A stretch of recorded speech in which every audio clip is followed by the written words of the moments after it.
from 3 to 4.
of Abraham, you're the God of covenant and faithful promises.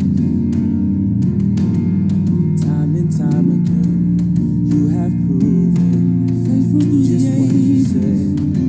Though the storms may come and the winds may blow, I'll remain steadfast. God of Abraham, and let my heart learn when you speak a word, it comes to pass. Time and time again, great you have been faithful, just what you said. Though the storms may come and the winds may blow, I'll remain steadfast.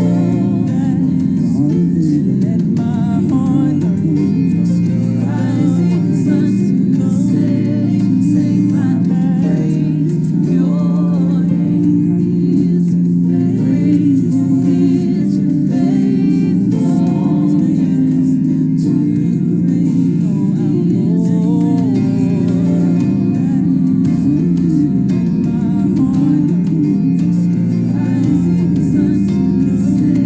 Seasons change, you remain the same.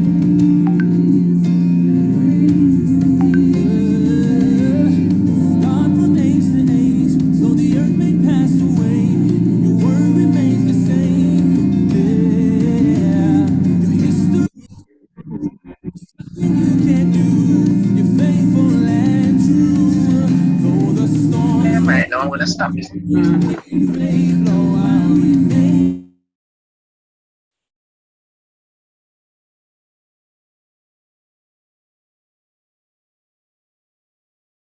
Pleasant good evening, everyone. I hope everybody is able to hear me. Hi, pleasant good evening. Yes. Hi, Bishop. Good evening, Yes, Bishop. Hi, sir. everybody. Hear and see. Right. Right. And welcome. And my apologies for the delay. I had a little glitch in that I was trying to correct something and it was causing a little bit of delay. So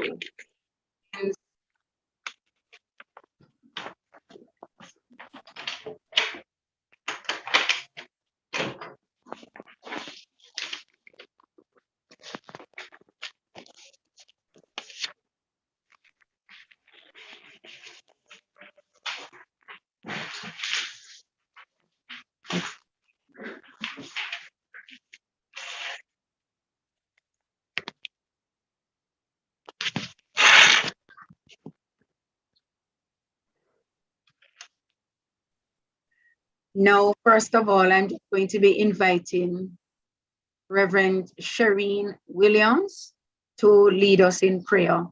And then I will just do the general welcome to everyone so that we can begin. Reverend Shireen, can you unmute so that we can invite you to pray? Good afternoon, my brothers and sisters. Let us pray. Almighty God, everlasting Father, we come to you this afternoon, asking for your guidance, wisdom, and support as we begin this our mental health presentation and discussion. Our Creator, I ask you to give the presenter, Reverend Dr. Stephen-Claude Hyatt, strength and clarity as he passes his knowledge onto us listeners.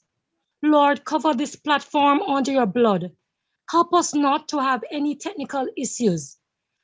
Help us as participants to listen carefully and to use the knowledge gained to assist us as we carry out our mandate.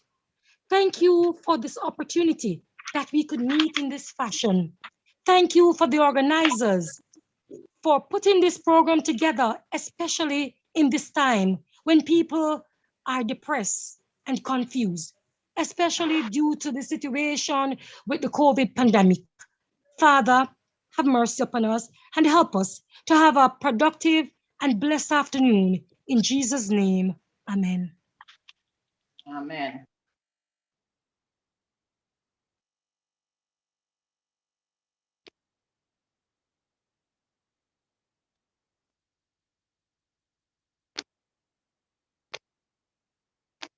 Bishop, where are you?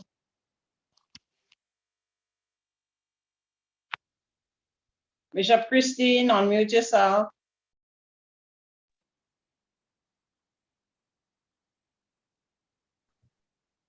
Yes, Rev, I know that you are hearing me, but I have to correct something on my device. So I hope you're not, because what was happening is that you were hearing me like twice. So Okay. they are not hearing me. We are hearing you. Yes, Are we you can hearing me hear you. now? You're Yes. perfect now. No Yes, yes, feedback. yes, Rev. Yes, I Bishop. am unmuted. I'm not muted at all, but I was hearing a feedback and I was trying. No feed. Well, No, we are not hearing you. But we were hearing you quite well a while ago.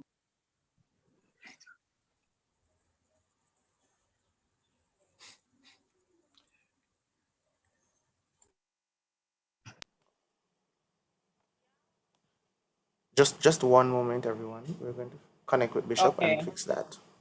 Okay, Sean. Riela, you're at home? Can you go?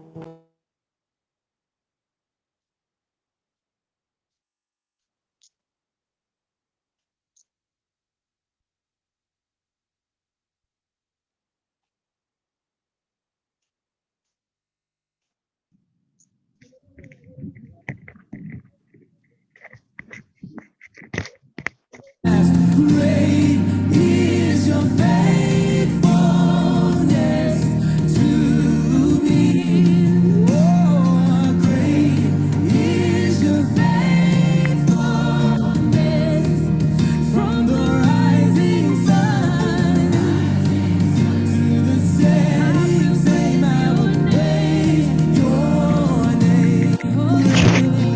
Great is your faithfulness to me.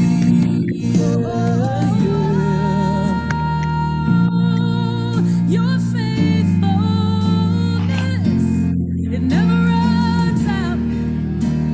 Yeah, it never runs out.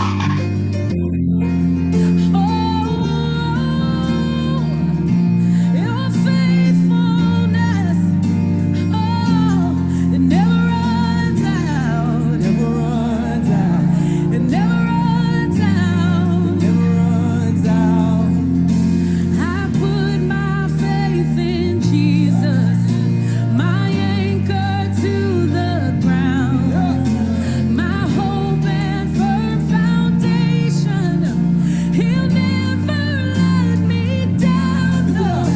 I put my faith in Jesus, my anchor to the ground. He's my hope and firm foundation. He'll never let go. I put my Boy, this is really psychologically challenged here now, and that's me. Okay. Can you hear me without all the feedback now, please, everybody? Yes. Oh, Yes. sorry, Reverend Stephen-Claude. That It's was fine. just super what was happening. I think I was psychologically challenged and mentally challenged just now, but it's wonderful because I need some help myself. So that's great. No, the pleasure is mine to welcome Dr. Stephen-Claude with us this afternoon into evening. And for him, it's pretty much another day. We are perhaps a day behind because he's 13 hours ahead of us. And we are really grateful for the sacrifice to be here with us this evening to share in this space. I already took up enough time. So I'm, with all the glitches. So I'm without any further ado, welcome to you. Welcome to all those who have joined us on this platform, and welcome to those who are really prepared to share with us this evening. I'm going to turn over now to Reverend Claudette, who will just share a little bit about Reverend Stephen-Claude Hyatt, and just to indicate that we are on the verge of celebrating our emancipation. And it's not just being free, in terms of from slavery, but mentally. And our focus for this year is on caring for the body, the mind, and the soul. And in a real way, we are looking at the mind today. So thank you again and welcome. Over to you, Reverend Claudette. Okay, thank you very much, Bishop. You have all been duly welcomed, and now it is mine the task to just share a little bit about the person who will be presenting to us this evening. Dr. Stephen-Claude Hyatt is a Jamaican national who has been living and working in Asia as a clinical health psychologist and traumatologist since 2006.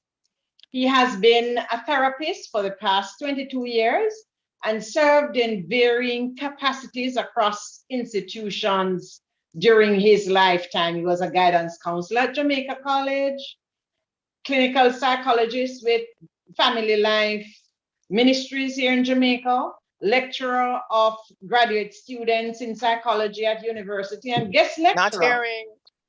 You're not hearing me? You're perfectly fine. We are One hearing hearing you, you. Rev. Go ahead. We're hearing you, we're hearing you, Rev.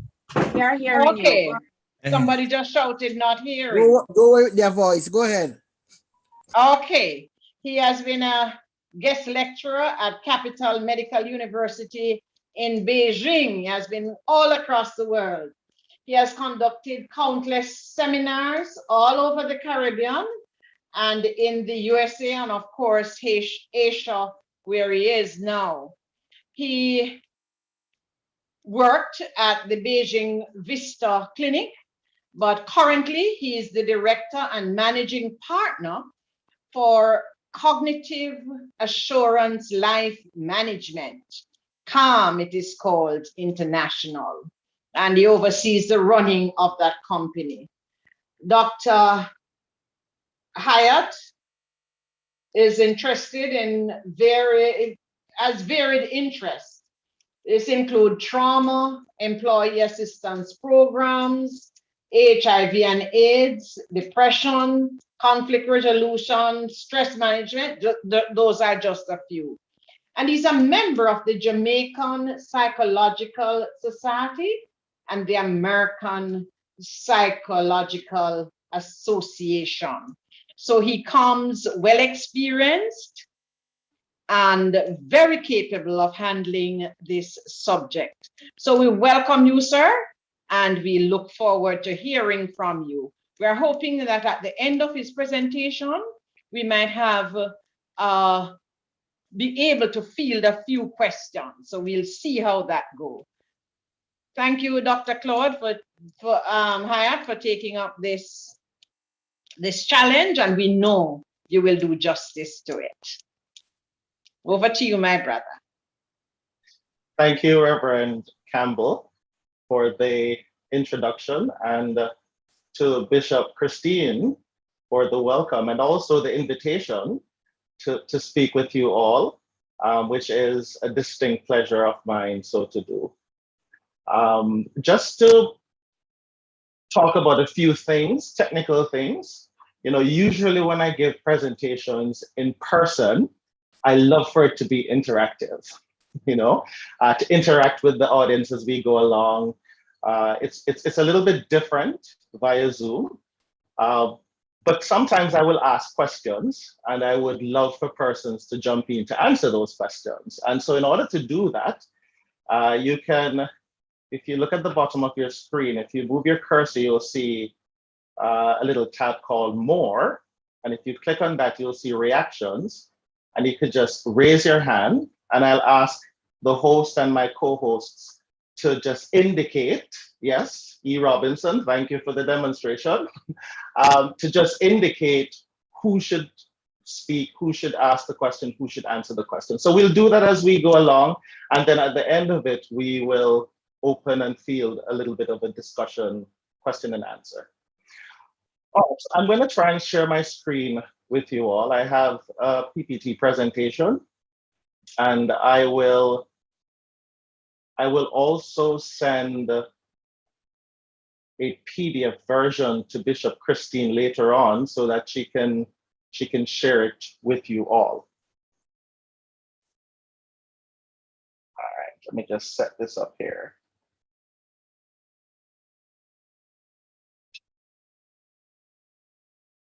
Okay, good. So today we're talking about staying psychologically healthy, managing mental fatigue, and it's quite relevant during this pandemic period that we're going through. As a matter of fact, we have seen a sharp increase in mental illness over the past year and a half. We have seen an increase in diagnoses of various types of mood and anxiety disorders as well. And we have seen an increase globally in suicidality and suicide attempts. So this is a very timely discussion for us to have so that we can not just take care of our own mental health, but we can also assist others who are probably going through a difficult time. So today we're going to try and look at a few topics: understanding mental health, the model of emotions, depression. We're going to look at the signs, some of the symptoms, and the treatment modality for depression. We're going to look at stress and how it impacts, because stress is a very significant causal factor in all types of mental illness. And so learning how to manage our stressors and to manage our stress and stress response can help us to be more psychologically healthy. So we're going to look at some stress management techniques. And finally, we look at how to stay mentally healthy. It seems like a lot, but we're going to try and get through it probably in about an hour or so. So it's important for us to understand what mental health is, because persons tend to misrepresent what this is. And mental health deals with a number of different realities. It's not just psychological, but it's also cognitive. It's how we think, how we process things, how we interpret things. It's spiritual. It deals with our relationships, both vertical and horizontal. So the relationship that we have with God, but also the relationship that we have with those around us in community. It's also emotional, for us to understand the emotions that we have, why we have these emotions, the relevance of them, and how they can help us to cope and to live healthier and happier lives. And so in order for someone to have a healthy existence, a healthy mind, this person must be experiencing various realities. It's a holistic reality. It's not just about how we think. It's not just about what we feel. It's about the relationships that we have. It's about our interactions with those around us. So managing of emotions, extremely important. We grew up in cultures globally where certain emotions are frowned at, and we're directly or indirectly told not to feel certain emotions or not to express certain emotions. And this certainly contributes to mental decline and contributes to psychological instability as well. And so we need to be able to manage our emotions, because if we don't manage our emotions, it will lead to stress. And if we have a predisposition, and later on we'll talk about what predisposition is, if we have a predisposition for a mental illness, then chances are we will develop that mental illness. So mental illness speaks to someone who is not experiencing wellness, be it cognitively, how we think, spiritually, our relationships, emotionally, what we feel, and psychologically, how things impact upon us. So when we think of what health is, oftentimes when we talk about health, people just think about the physical aspect of health. They just think about the organic, but health comprises also of the emotional, the spiritual, the social as well. So mental disorder is therefore characterized as a disturbance in thinking, emotion, and behavior that affects functioning. And that's extremely important. It has to affect functioning. One of the underlying criteria for diagnosing any mental illness, it's how it impacts upon the person's functioning in their normal life and environment. Now, let's talk a little bit about emotions. So this is where I'm going to ask some questions, and I'm going to ask the co-hosts to just indicate. So my first question is, why do we have emotions? Could anyone just tell me, why do you think we have emotions?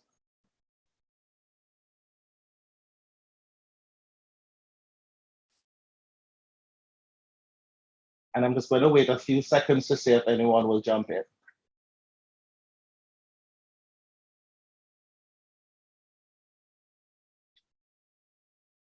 Yes, E. Robinson, you can unmute yourself and just answer.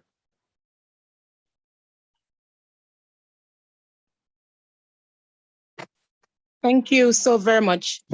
I think that we have emotions so that we can discern and interpret our feelings and respond appropriately to the different feelings that we're experiencing. Okay, good answer. Good answer.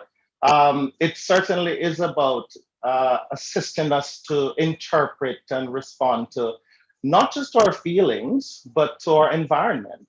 You know, emotions allow us to survive. Yeah. But before I get into that a little bit more, are emotions good, bad, indifferent? Are some good, some bad? What do we think?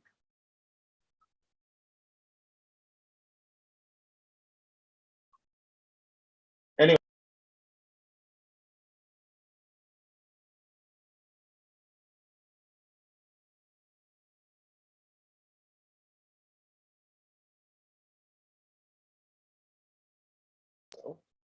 Yes, anyone? Are emotions good?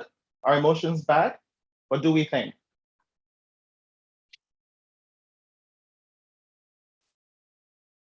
So, Doc, there are some persons who are sharing in the chat.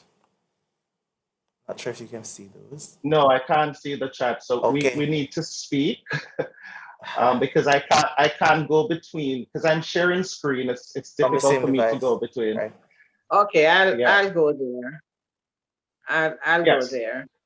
So probably Somebody someone could just says, go and read. Yes, go ahead. yes, I'm reading them. Yes, thank you. KD says it's good. One Bishop Bengushe says a bit of both. Ruthlyn Richards says emotions are good. KD again says they are indicators. And Ruthlyn Richards says it's what we choose to do with them. Wow. I love the answers. Yes. Emotions are good, but the reality is that many times we see certain emotions as bad. Yeah. For example, anger. At times people see anger as bad, and we'll tell people not to get angry. You know, we'll tell people not to be sad. We'll tell individuals don't be nervous without recognizing that these emotions serve critical purposes for us and for our survival. I encourage people to feel their emotions, but the important thing is that emotions mustn't control us. We must be in control of the emotions. Anytime we get into problems as human beings, it's because we lose control of our emotions. So emotions protect us. Animals have instincts. An animal cannot survive without instincts. Instinct tells it out to survive. It tells it where to find food, water. If there's danger, run away. Without instincts, an animal cannot survive unless it's a pet and it has human beings taking care of it, that it doesn't need instincts. Well, emotions for us serve the same purpose as instincts in animals. Emotions provide us with information about the context that we're in, others within the context, and how to protect ourselves. So if we shut off certain emotions, then we're shutting off certain information that those emotions would try to give us. So I say to people, feel your emotions, every single one of them. Emotions are good, all good. Some are negative and some are positive, but they're all good and they help us to survive. So when persons say to me, I don't get angry, I'm concerned, right? Because it is important to get angry. Now,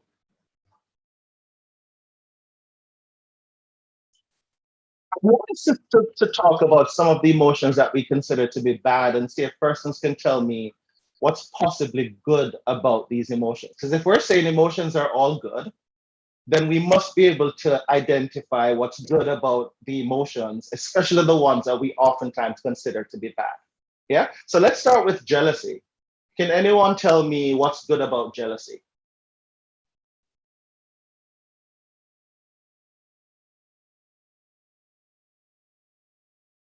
You could type it or you could just speak. What's good about jealousy?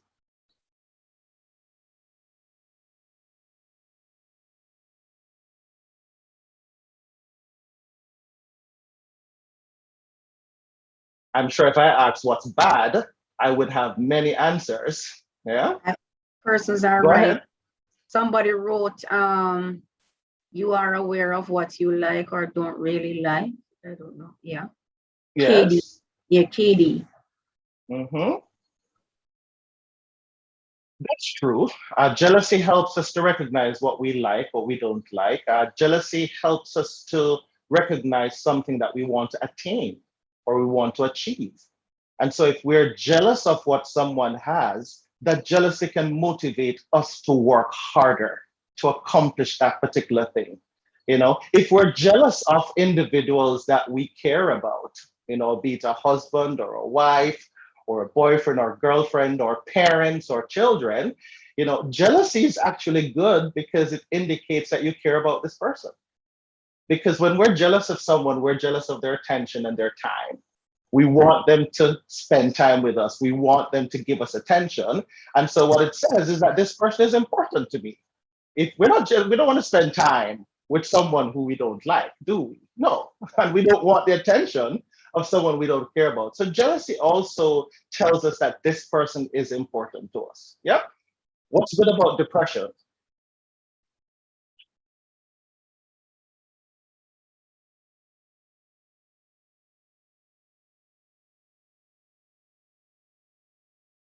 I see your mouth moving, Reverend Campbell, but you're muted.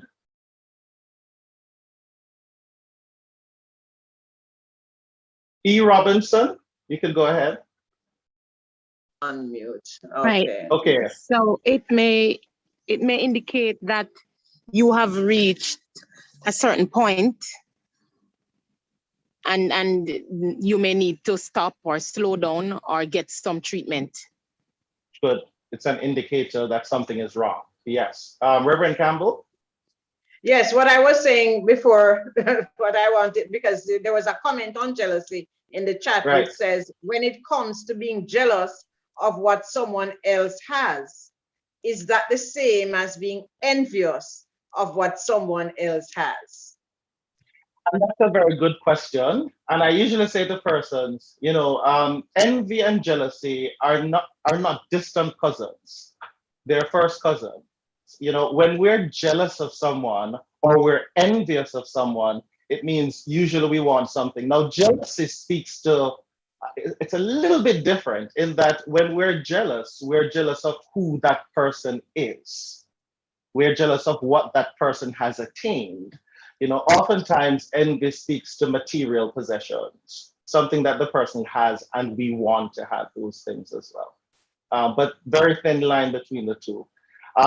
But very good answer with respect to depression. Go ahead, Paul G. Messam. I see you physically raising your hand.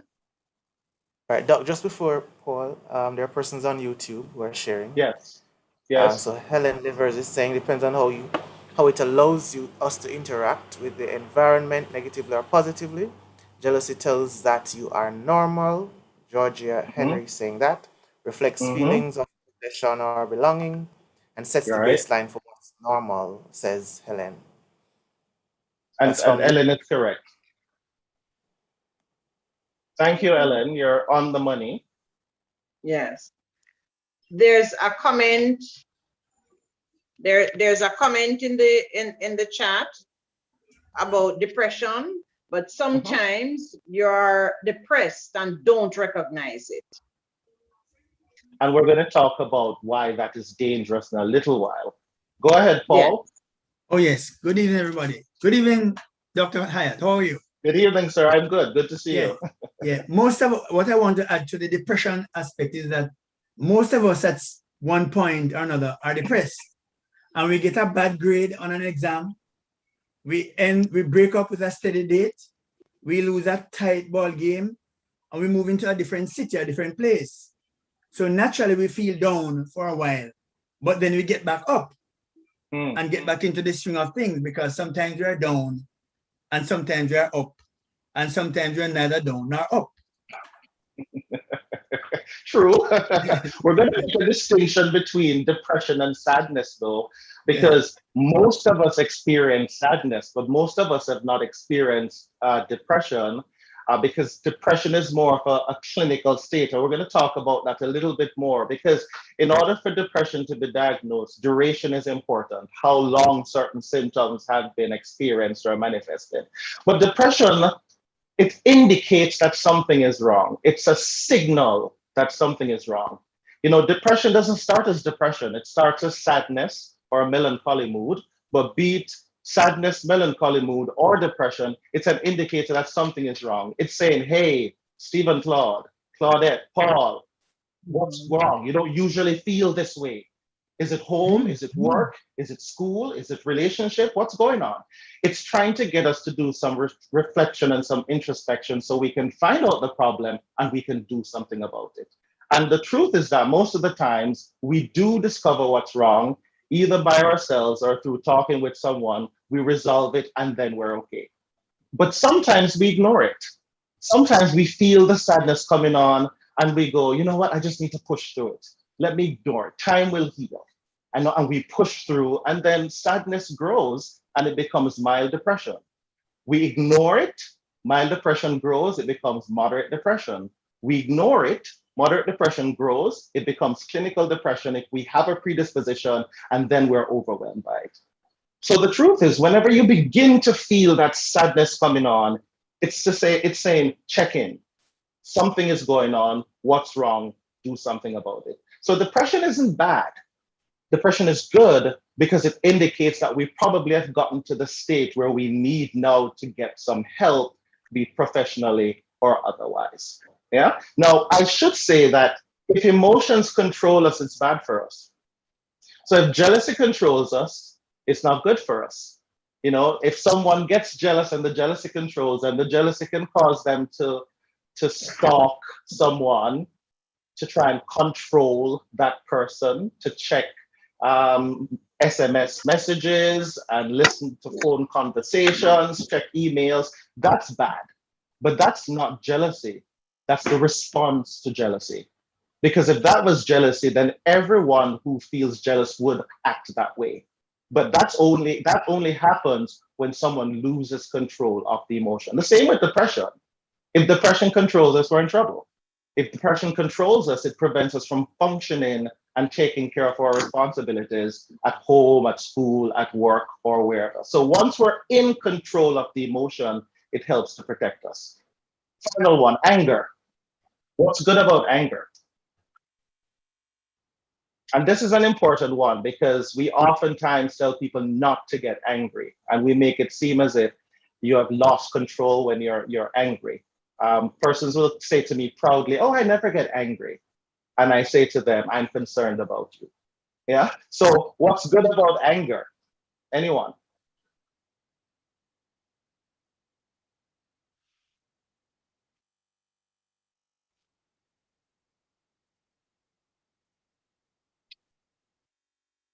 I'll wait 10 more seconds.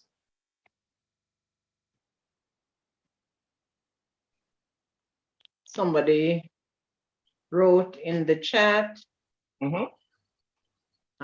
anger is like your warning sign. Let you know when you're approaching something you fear or really dislike. Okay. Thank you. Anybody else? Yes. Another one, drives is to change something. It maybe drives you to change something. Very good. Drives you to that's change. Correct. Yes. Bishop, go ahead. You want to say something? No, I was just going to read what was there, but she said it already. Okay. Good answers. I like the answers. Anger serves three critical purposes for us. The first thing that anger There are does, about it two helps. more. Yes, go ahead, read them, There are please. two more. It is good to get your anger out so it won't raise your blood pressure or cause more stress on the individual. Very Then good. anger forces you to speak up for yourself. Wow, love the answers. We have some smart people here. You're making my job easy for me because you're all correct, you know? Anger helps us firstly to set boundaries and parameters in relationships. It helps us to understand what's acceptable and what's not acceptable. When you don't get angry, people push up against and walk over your boundaries. It's important for persons to know what you feel. Now, what's anger? And oftentimes people misconstrue this emotion. When I ask about anger, people tell me about violence and aggression. And I will say to them, those are not emotions, those are behaviors. You know, violence and aggression are possible byproducts of anger, but they're not anger. Yeah. Anger is simply to express your dissatisfaction about something. So if I say, I don't like the way you speak to me, it makes me feel disrespected, that's anger. When you look at me in that tone of voice, it says to me that you're not comfortable with me, which then makes me uncomfortable. That's anger. Anger is just expressing your dissatisfaction about something. Shouting and screaming and swearing, violence and aggression, very different. And so it is important for us to speak up when we're angry, when someone brushes against our boundaries, because if not, then they're going to step over those boundaries. So the first thing about anger, it sets the parameters for interaction, the rules of engagement. I know my friends I can tell certain jokes to, and we'll all find them funny and laugh. And I have other friends who are good friends who I will never tell those jokes to because I know they're going to be offended. Yeah. The second thing that's good about anger is that it gives us the passion and the courage to stand up for ourselves or to stand up for others who can't stand up for themselves. A lot of times when we don't show our dissatisfaction, people walk all over us and take advantage of us. But the moment we get angry and we say, you know what, enough is enough, I'm not taking this anymore, and we stand up and we demonstrate, either through protests or placards or silent protests or hunger strike, you know, change comes when people show their anger. And I challenge anyone to challenge that point. You know, anywhere in this world, whenever there's change or reformation, it's because people got angry. And we're not talking about violence now and aggression, we're talking about anger, standing up and speaking out about what's important to you. Yeah. Whenever there's change or reform, it's because people demonstrate that dissatisfaction that they have. So anger gives us the passion and the courage to stand up for ourselves and stand up for others. And we see it all throughout history. You know, if the slaves didn't get angry, emancipation is upon us. If the slaves didn't get angry and decide to stand up for themselves, we would still be enslaved.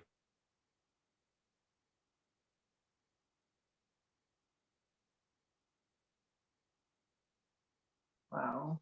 Yes. I keep getting muted. I'm not sure why. But my point is that if the slaves didn't get angry and decide that enough is enough, we would still be in slavery. Yeah. The third thing that's good about anger is that it provides a release. It allows us to get rid of pent up and frustrated feelings. And why am I spending time talking about these emotions? Because if we don't deal well with our emotions, that's when we develop stress and the possibility of mental illness. So anger provides us with a release. If we don't release anger, we internalize it. And if you internalize anger, you're either going to implode, where you self-harm, or you're going to explode, where you hurt other people. Anger is a secondary emotion. It's a surface emotion. Anger, depression, anxiety, panic, hate, love, happiness are all secondary emotions, which means that we feel them easily, we feel them readily, but beneath them, we have what we call primary emotions. And primary emotions fuel secondary emotions. So we can never resolve a secondary emotion unless we understand the primary emotions that are at play. So some primary emotions that would trigger anger: frustration, annoyance, shame, guilt, embarrassment, helplessness, hopelessness, vulnerability, feeling disrespected. All of these primary emotions, individually or collectively, can trigger a secondary emotion like anger. And sometimes when people get angry, what do? When they internalize that anger, they self-harm. Some persons cut themselves, they self-mutilate. Some people think suicide, attempt suicide, commit suicide. There's this huge misconception out there that depressed people kill themselves. And it's not true. Depressed people don't kill themselves. Depressed people don't have the energy or the motivation to kill themselves because they're too depressed. It's when depression begins to lift and then the primary emotions begin to come to the surface: the shame, the guilt, the fear, the worry. That's when people then kill themselves. And that's why we oftentimes say, if you know someone who has been depressed for a long time, and then suddenly this person begins to recover and begins to be involved again, watch that person very closely, because oftentimes that's when the primary emotions lead to self-harm. Yeah. So it's important that we have emotions, because having emotions allow us to lead a more healthy existence. Now, like I said, it's when emotions get in the way that we have problems. When emotions control us, we don't want emotions to control us. We want to be in control of our emotions. We want to recognize what the emotions are trying to say to us, and for us to process those emotions, understand, why am I feeling angry? What is it that has caused me to feel this way? Let me sit with this emotion. Why am I feeling sad? Why am I feeling anxious? If we don't understand what the messages that the emotion is trying to give us, then it's very difficult for us to treat with those emotions. And I oftentimes say, generationally, we learn that emotions are not good. Directly or indirectly, we teach people. It's handed down from parents to children, who then hand it down to their children, and then their children and their children, and it has to be broken. What do I mean? What are little girls often given to play with? Dolls, stuffed animals, inanimate objects that they can put emotions onto. So they can say, my doll is scared. My doll is sad. She's happy. She's excited. She's nervous. That little girl can put her emotions onto that toy and have a conversation about it in a safe way. Yeah. What are little boys usually given to play with? Balls, trucks, guns, action figures, inanimate objects that they can't put emotions onto. For the action figure, it's only anger that he feels because he's at war. Yeah. And so little boys are taught to feel that anger, but other emotions, no. There is no outlet, generally speaking. And we're speaking generally now. I know that there are exceptions to all rules. Yeah, but so generally speaking, they're not usually allowed to talk about these emotions. Now, if a little girl starts crying, she stubs her toe or something, and she starts crying, what is it that those around her would say? It's okay, princess. It's all right. Mommy is here. Daddy is here. They're soothing her. If a little boy starts crying, what happens? And let's not lie to ourselves. Toughen up. Big boys don't cry. Come on, be a man. Yeah. Somebody said something. Go ahead. And they're told that they're behaving like little girl. They're behaving like little girls. Yes. And it's a put down. Absolutely. Absolutely. And so what happens? They push those emotions away. Because I don't want to be a little girl. The only emotion that men, can anyone tell me, what's the one emotion that's a man allowed to feel that will not allow him to be seen as not being a man?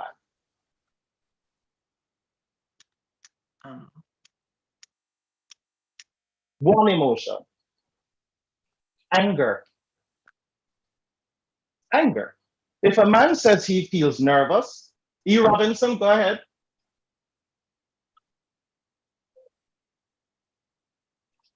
Unmute yourself and speak, please. Yes, I was just going to share that it's anger. They're allowed to share anger, and as you indicated, some symptoms, they are allowed to demonstrate the symptoms also. Absolutely, because that makes you a man if you're rough and tough and you get angry. But if a man feels sad, or he's feeling nervous or fearful or worried, then he is laughed at. And so what happens is a lot of men, if they're feeling sad, what do they demonstrate? Anger. If they're feeling nervous, what do they demonstrate? Anger. They're feeling vulnerable, anger. And so we have a lot of violence because men are not allowed to express and to feel their emotions without them being labeled as sissy or manto or whatever. Yeah. And so it is important that we stop the foolishness. We need to stop the foolishness. We need to speak openly and let people recognize that having emotions are healthy, expressing the emotions are healthy. It's when we lose control of the emotions that then becomes problematic. Yeah. So we have to rethink how we're teaching people about emotions, because a lot of persons suffer in silence. And then when they feel hopeless, they take drastic actions. That's why we have an increase in suicidality now. Globally, we have an increase in suicidality. Just recently, 2 weeks ago, I was contacted by this company in Singapore because one of their workers witnessed a neighbor jumping from his building to his death. And when they investigated it, it's because of the pandemic. This person lost his job, didn't know how to cope, et cetera, et cetera. So when we shame people because they are feeling certain emotions, what we're saying to them is go suffer in silence, which is a very big mistake that we're making. Now, what is depression? And I'm touching on depression because this is one of the most common mental health diagnoses that we have. There are different types of depression. Most people, when we talk about depression, they know about MDD, major depressive disorder. But you have other types of mood disorders as well. You have recurrent depression. A very popular depression that we have, that a lot of people have it and they don't know they have it, is what we call dysthymia. And a dysthymic presentation, and dysthymia is dysthymiA, dysthymia. And a dysthymic presentation of depression is, if this is normal mood, major depression is down here, where the person is very depressed and suicidal, etc. Dysthymia is right here, which means that the person's mood is like this. They're never at normal. Always here. They can go to work, they can go to school, they can perform well, but they always feel as if something is missing. They're not truly happy. There's a void. And they'll have that feeling for years, which prevents them from being as productive as they can be. Yeah. And so you have various types of mood disorders, and depression is just one type of a mood disorder. Now, as I said earlier, when Paul gave his answer, all of us will feel sad at times. All of us will feel, what we call a little bit blue at times. But not all persons will be depressed. Because in order for someone to be diagnosed as depression, they need to meet a particular criteria. Just like there's a difference between a head cold and the flu, right? In order for you to have the flu, you need to have some additional symptoms, including an increase in body temperature, probably some joint pains or whatever, which is different from the head cold, all right? Well, it's the same thing with depression. Depression is not just sadness. There are other symptoms, which we'll look at shortly, that allow us to be able to diagnose somebody with depression.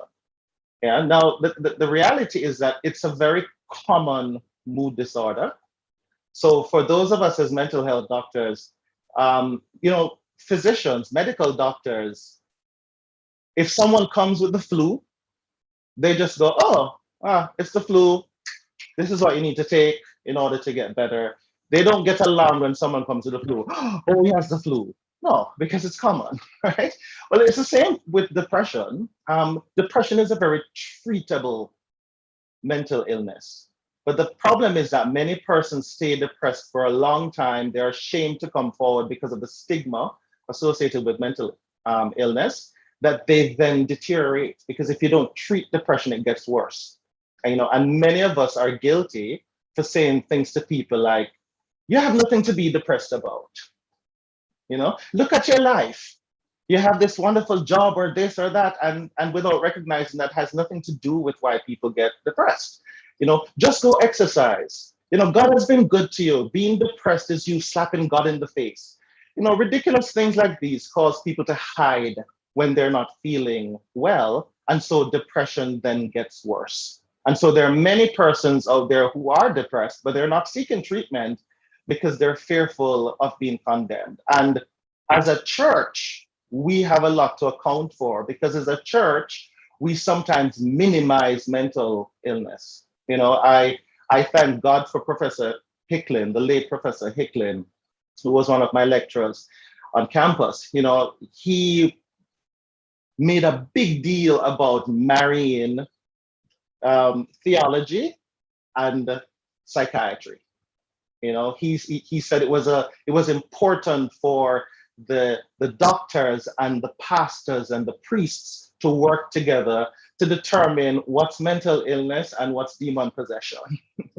What's mental illness and what is spiritual challenges that are at play. Because if we're able to do that, then we're able to properly help people and not ridicule people. Yeah. So depression is a very serious mental illness. It doesn't have to be serious. Once someone gets help, they can be treated and be cured without even medication. You don't have to have medication. But if you go to a psychiatrist or a medical doctor, they're going to put you on an antidepressant because that's what they're trained to do, to put you on medication. But if you go to a mental health specialist, a psychologist, if you go to a trained counselor, they're going to use cognitive behavior therapy and some other therapies to help you to treat with your depression. You don't have to use medication. Yeah. So there are various symptoms, as I said, and we want to look quickly at some of these symptoms that if you're experiencing not one or two, right? Some persons, I'm sad and depressed. Oh, my appetite is lowered, I'm depressed. No, you have to have several of these symptoms in order for depression to be diagnosed. So these are some, the persistent sadness, feelings of hopelessness and pessimism, irritability, loss of interest in activities, fatigue and decreased energy. Duration is important because, as I said, someone cannot be diagnosed with depression unless they have had these symptoms consistently for at least 2 weeks. So if you experience the symptoms for 3 days and then they go away, we can't call it depression. We'd probably call it a depressed mood, or significant sadness. Duration is important for us to diagnose depression. These are some other symptoms that we might see with depression. Now, I should state that with men and teenagers, so generally persons who are depressed will withdraw, they'll disconnect, they will be more pessimistic, not be engaged in activities that they used to engage in. But with men and teenagers, we have seen that in addition to these symptoms, they become also more aggressive. They act out their depression. So a lot of times when men are depressed, they become more argumentative. They get into fights. When teenagers are depressed, they also become more argumentative. They become more truant. They'll probably skip class or skip school. And oftentimes it's seen as a behavioral issue. And it's not a behavioral issue, it's a psychological issue. This person is probably depressed. So I've had students sent to me from many of the international schools when I lived in Beijing, and they were sent to me because teachers thought it was a behavioral issue, or the parents. And once I learned that the change occurred like in the last few weeks or months, one of the first things I do is investigate for depression.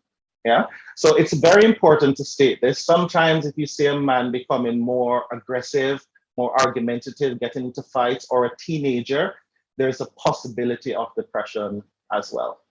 Yeah. Depression can also cause physiological symptoms because there's a close association between the mind and the body. You know, we talk about psychosomatism. You know, psycho comes from the Greek word psyche, which means mind, and somatic comes from the Greek word soma, which means body. And so psychosomatism speaks to how the mind affects the body. The way we think influences what's happening within us physiologically as well. So persons who are depressed may experience headaches, pains in different parts of their bodies, cramps. It's not only children who will have these conversion episodes of what's happening with them emotionally, but sometimes we see it in adults as well. So how do we treat depression? You must get treatment. I mean, if it's a mild form of depression, just being able to talk with somebody helps. You know, believe it or not, you don't need to go to a professional. If it's a mild presentation, just being able to talk with someone who you trust and you feel comfortable with and release that burden, and sometimes problem solve. Because depression, and we'll talk about in a little while, depression sometimes can be either neurological, it's what's happening chemically within our brain, or it could be environmental, what's happening around us. And sometimes, especially if it's environmental, just to be able to problem solve with someone and have a plan of action empowers us and can cause the mood to improve. But if it's a serious depressive or depression episode, then there's need for psychotherapy. And so we use psychotherapeutic approaches like cognitive behavior therapy and other cognitive therapies in order to treat with the depression. And this is when we teach people tools and techniques. There's a difference between talk therapy and psychotherapy. With talk therapy, you go talk to someone, you know, which is oftentimes counseling. You talk with someone, you know, they listen to you, you feel heard. That helps, just to be able to talk and have someone listen. They probably, go ahead, Reverend Campbell, I see that hand. You're muted.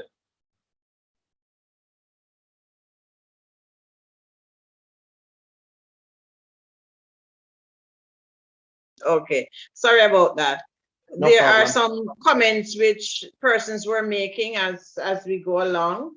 So there are some persons who are concerned we are stigmatized when we experience severe depression. That's one comment. And another said also a lot of atypical symptoms like gut problems, heart irregularities, etc. Those are some Absolutely. comments in the chat. There is stigma, and you know, I was having a conversation the other day with Bishop, you know, Christine, and you know, she's talking about some of the things that were happening to sort of destigmatize, and I was saying, you know, that's good. It's good to hear that this is happening, but we need to do more. We shouldn't let people feel ashamed because they're experiencing a mental health crisis. We should allow persons to be able to come freely and speak about what's happening. That helps. And the comment about the physiological, yes, we see that a lot. We see it more with anxiety disorders. Yeah, so we do see it with mood disorders like depression, that you will have these physiological symptoms. But in truth and in fact, we see it much more pronounced with anxiety disorders, these physiological manifestations or presentations. Continuing with treatment. So apart from psychotherapy, we have SSRIs, which are antidepressants, a class of antidepressant that is used because sometimes, as I said, depression can be chemical, not just environmental, which gets us to the next slide. What causes depression? It's a combination of things. It's genetics, so predisposition, which we'll talk about in a little while. It's neurological. It's what's happening in certain pathways in the brain. So there are certain chemicals that we have, serotonin, dopamine, epinephrine. These chemicals help us to feel happy, help us to feel excited, help us to enjoy things. If we have a decreased production of these chemicals, then persons can go into depression. And antidepressants actually give you an external supply of these chemicals in order to regulate the mood. Yeah. You also have environmental realities. So what's happening with our social life, our interpersonal relationships, the pandemic that we're experiencing now, job loss, etc., can induce depression, as well as psychological factors in terms of how we're processing the things that are happening with us. Now, predisposition is very important. I've used this word a couple of times before. Predisposition. Unless you have a predisposition for a mental illness, you cannot have a mental illness. A predisposition means that it's in your DNA. Yeah. If someone doesn't have a predisposition for, let's say, depression, if they go through a particularly difficult situation, they'll probably feel very sad, very low, but then in quick time they come out of it and they're okay. Someone who has a predisposition for a mental illness, it will probably trigger that mental illness, and that person can go into severe depression or anxiety, etc. So unless we have this predisposition, we will not develop mental illness. The challenge, though, is that many of us don't know if we have the predisposition because people don't speak openly about mental illness. So we don't know. We know about our family's history in terms of our medical. So we know if we have had cancer in our family, or hypothyroidism, or if we have had high blood pressure or diabetes. We know these histories, but we don't know our mental health history, which is sad. So many of us may have a predisposition for a mental illness, but we don't know it. We may have this eccentric aunt or this weird uncle that you hear about. It's probably a mental illness, but it's just not discussed. And so because of that, we have to manage our stress. If we manage our stress properly, whether or not we have a predisposition for a mental illness, we will not have the mental illness. And so stress management is extremely important, whether we have a predisposition or not. Yeah. So I therefore want us to talk a little bit about stress. So we talk about depression. We now want to talk about stress because stress factors heavily in all mental illness and many medical illnesses as well. So jump in now and tell me, what is stress?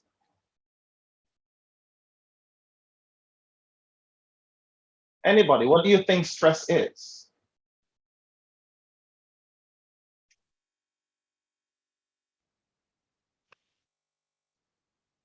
Go ahead, Reverend Campbell. No, I didn't raise my hand. No. Oh, I just saw you unmute yourself, so I thought you were going to contribute. No, I was going to speak. I was just going to the chat. Okay, go ahead, Paul. I see your hand. Mhm. Unmute yourself first.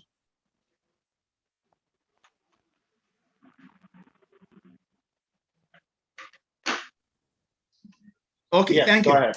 I was gonna say stress is a strain or tension that disturbs a person's normal physical or mental or emotional balance. That kind of thing. And we're under stress when we lose a loved one, when we lose a job, and especially when we lose a loved one. I think that's the highest, that's the worst kind of stress. You know, or we move from one location to another. Yes, that kind of thing. And so there's that kind of imbalance in our bodies, and we think differently. But it's how we manage the stress, because all of us at some point undergo some kind of stress, and there's good stress and there's bad stress. Yes, you're correct. You're correct. Anybody else? So all that you have said just now is on the money. Anybody else want to jump in? What do you think stress is? So every time I ask about stress, I get the similar response, like my brother Paul said. You know, And may I add my hand up? Yeah, go ahead. Right. I couldn't see it. Go ahead. Oh, okay, I'm sorry. So No I problem. think stress is when we have an sustained secretion of a certain hormone or a combination of some hormones. And stress can be good or bad, because you have eustress That's really good, and it is necessary for even Usain Bolt to do well in his races, or you know. Then you have the other side of that, which is the de-stress, that when the hormones would have been maintained for a prolonged period, then that now is what we always recognize as stress. So very good. You went into the neurobiology of stress, which you're correct, because stress is the body's response to stressors. So what Paul mentioned were some of the stressors that can get us stressed. Yeah, but then it's how the body responds to those stressors that actually is stress. And we'll get into that in a little while. Yes, Reverend Campbell. Yes, a few comments from the chat. Situations that overwhelm and affect normal functioning. Toxic like work, yes. And then toxic work environments can be very stressful. Somebody else says, a way the body helps us to survive. Somebody was, yes, that's true. When I lost my uncle in 2011 while working at an embassy, I was stressed to the point that I lost my job. Yes. I like the answer. Those are all correct answers. You know, I liked when the person who says, you know, it's affecting normal functioning, being overwhelmed, because being overwhelmed can be the positive or negative. Yeah. You know, Paul said earlier, you have good and bad stress, which is true, which we're going to talk about just in a little while. But when we're talking about what stress is, yeah, go ahead. This is very good. So there are some comments on YouTube again. Ellen Rivers sharing, stress is usually not taught. It's important to our youth today. Stress is major change in circumstances. Circumstances can be physical, mental, or emotional. Basic needs are under stress. Basic needs under stress lead to a high level of uncertainty. Yes, correct. And one more from the chat. Mental or emotional strain resulting from adverse situations or changes in one's life. Another one, stress is a build-up of emotions within a person. I taught something within a person that causes abnormal functions of the person's emotions. It's actually normal functions. It's actually your body helping you to get through that difficult situation. But it's when it's too prolonged that we would consider it abnormal and then dangerous. But it's actually the body helping us. So anything that stimulates or increases our level of alertness is considered stress. Yeah. Life without stimulus is dull. Which can cause stress as well. You know, so not having anything to do but wanting something to do can be stressful as well. Yeah. So if we have too much stimulus, that's not good. It's unpleasant. It's overwhelming. It's tiring. What we want is a level of stimulation that's enjoyable and healthy, a more moderate reality to stress. Because as alluded to several times now by others, stress is good and bad. It's not just bad. It's not just bad things or negative things that cause us to experience stress. You know, positive things can cause us to experience stress. People getting married are stressed. Getting married to the love of their life that they've been looking forward to forever, they get stressed. Wanting to have a child and then finally pregnant, and it's a few weeks from delivery, they're stressed because this little creature is coming into the world. How am I going to? Yeah. Getting that job promotion that you've always wanted and now you have it, you're stressed. Am I going to perform well? You know, will I let the boss down? It's not just the bad things and the negative experiences that cause stress. It's also the good things that cause stress as well.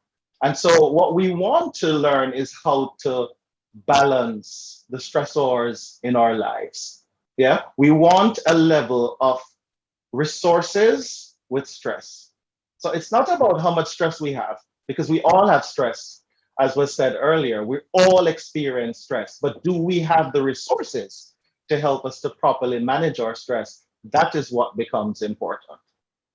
Yeah, so moderate stress is good. There- Moderate stress yes, helps us to perform well. Go ahead. there is a question in the chat. Can stress be associated with abuse, no matter what type? Yes, because that now leads to what we're calling trauma. You know, if someone has been abused, prolonged abuse, or just one experience of abuse, that can lead to stress, which can lead them to trauma. And so, verbal, emotional, psychological, sexual, physical, or other types of abuse, bullying can be stressful. And if someone is exposed to that for an extended period of time, then that can cause significant stress or trauma on the person. Yeah. So we're trying to have a moderate level of stress that allows us to perform well. You know, stress makes us productive. You know, someone said earlier about Usain Bolt, you know, let's talk about Elaine and Sherian and Sharika and what they did, you know, with the Olympics. I am on top of the world here. It's all over my Facebook. Yeah. I'm sure that was stressful for the three of them and stressful for those of us watching it, you know, as well. But that level of stress was enough to get them to perform well. You have some athletes, because the stress is too much for them, they don't do well when it matters. That stress is too high. Other athletes, because the stress isn't enough, they're overconfident, they don't do as well. But those athletes that have just the right amount of stress to keep them going, they perform well. The same with teachers and nurses and farmers. Moderate levels of stress allow us to perform well. So let's talk a little bit about stress and the human nervous system. So we have what's called the central nervous system.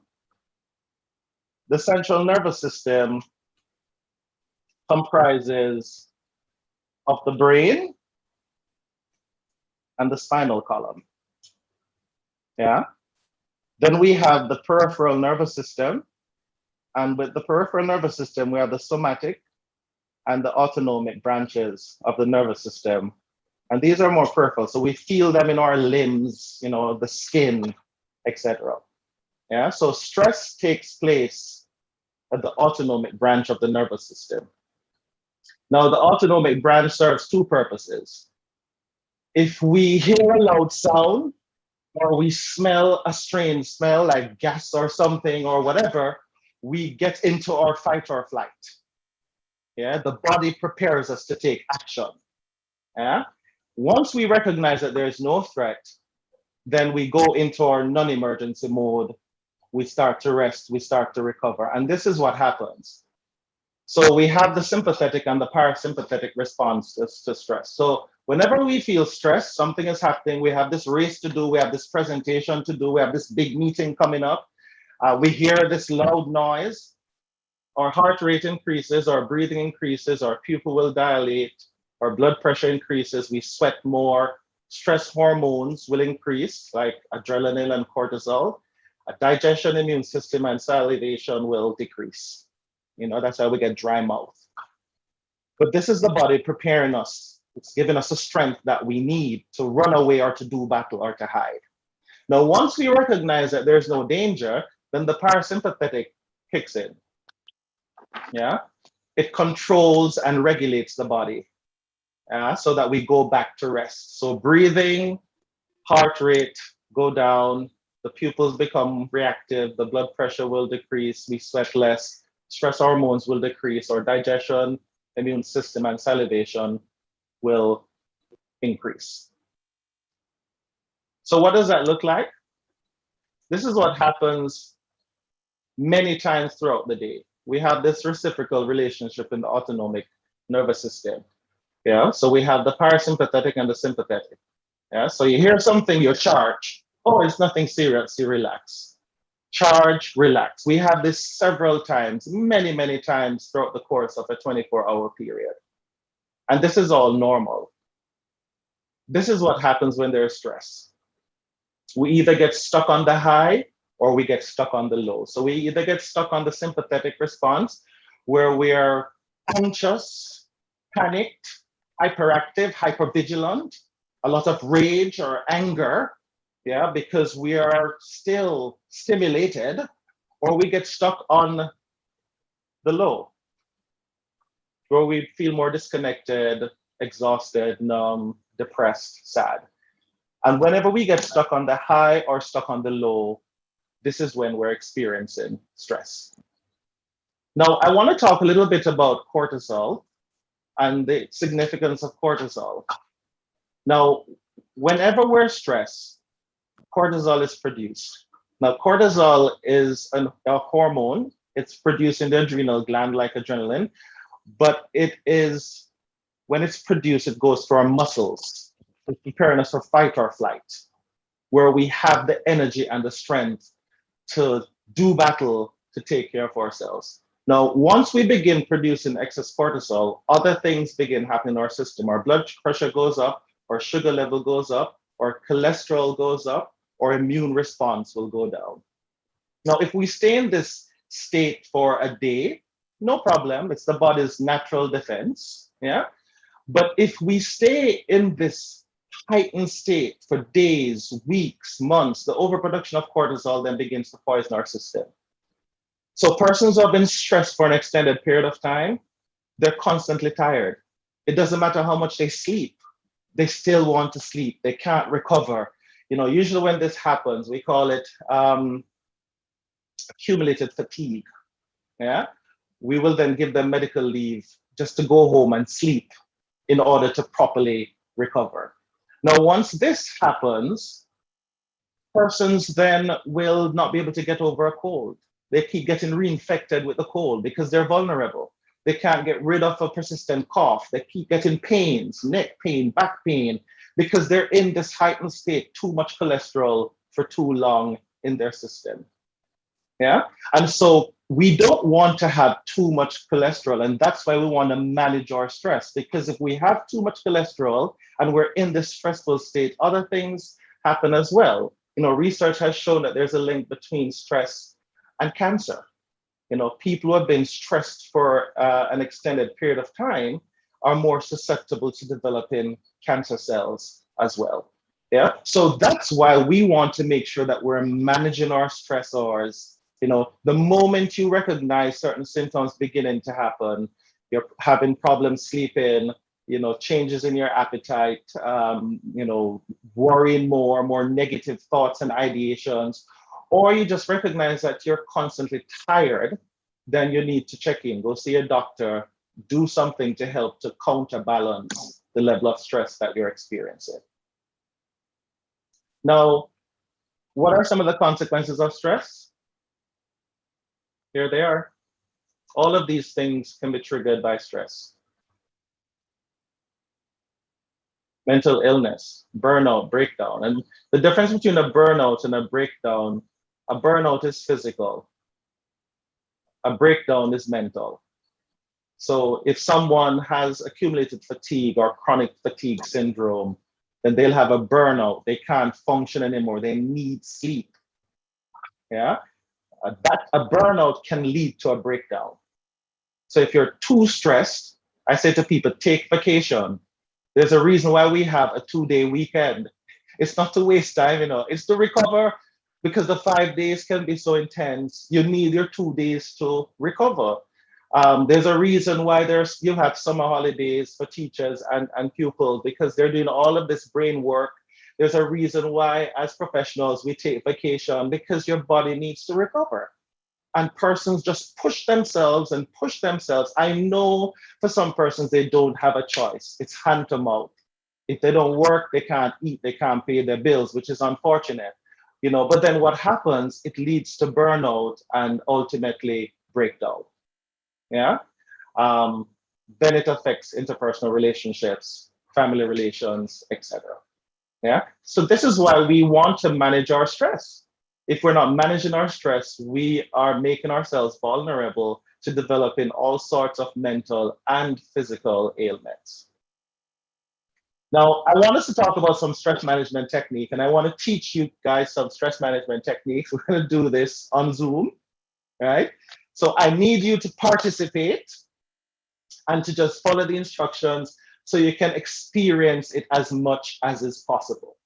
Now, I want to teach you a grounding exercise, and grounding is very important when we're feeling anxious or we're feeling stressed, to help us to just get back down to normal and to relax. Yeah? So this grounding exercise, we're gonna do it together. Don't feel pressured to participate, but it would be nice if you would participate to have the full experience. So I'm gonna ask you to find a comfortable position.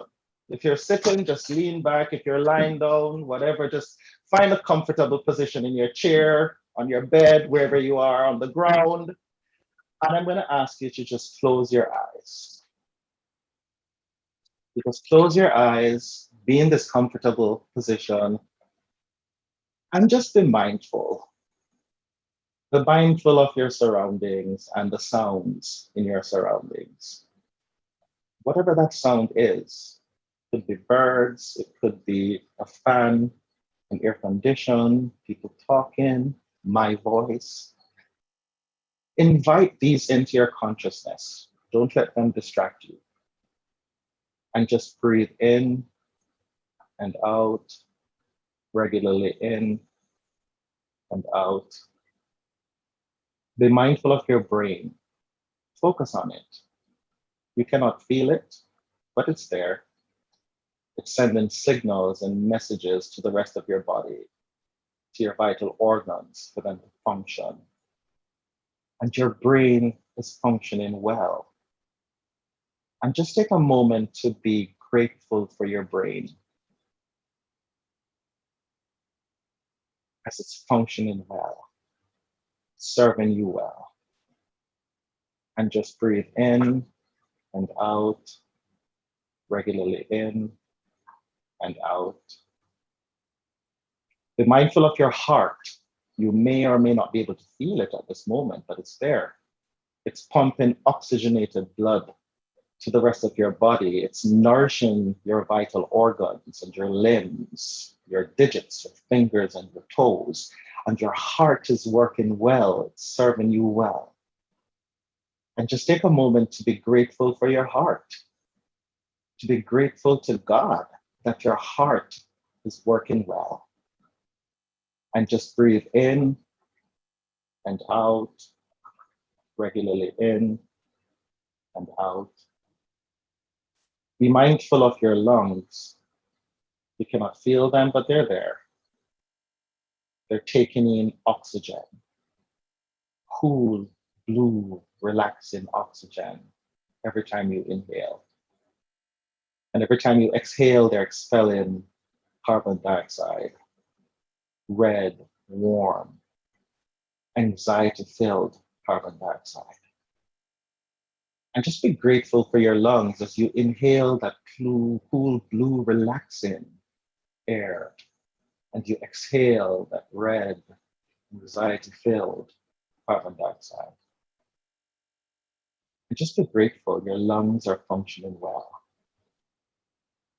Just breathe in and out, regularly in, out. Be mindful of the sounds around you. Don't let them distract you, just invite them into your consciousness. Be mindful of your back against wherever you're leaning, your butt against whatever you're sitting on, or if you're lying down, your body against that surface. If your feet are on the ground, be aware of your feet on the ground and how solid and firm that is. And you are confident and comfortable in the knowledge that you are fine and everything is okay. Your brain, your heart, your lungs. And just be grateful to God for a moment for his mercies and his blessings, his grace. And just breathe in and out, regularly in and out. And whenever you are ready, just slowly open your eyes And I want one or two persons to tell us what that experience was like.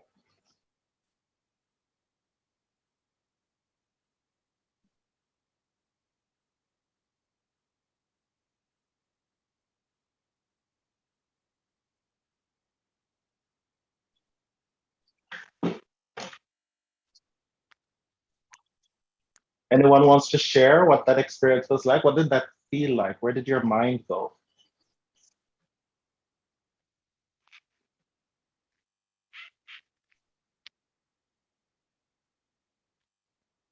Well, I had to be careful lest I fall asleep. That's a good sign, actually. It means you did it well. What did you feel like? So you were very relaxed. Yes. Yes. Mission accomplished. Anybody else?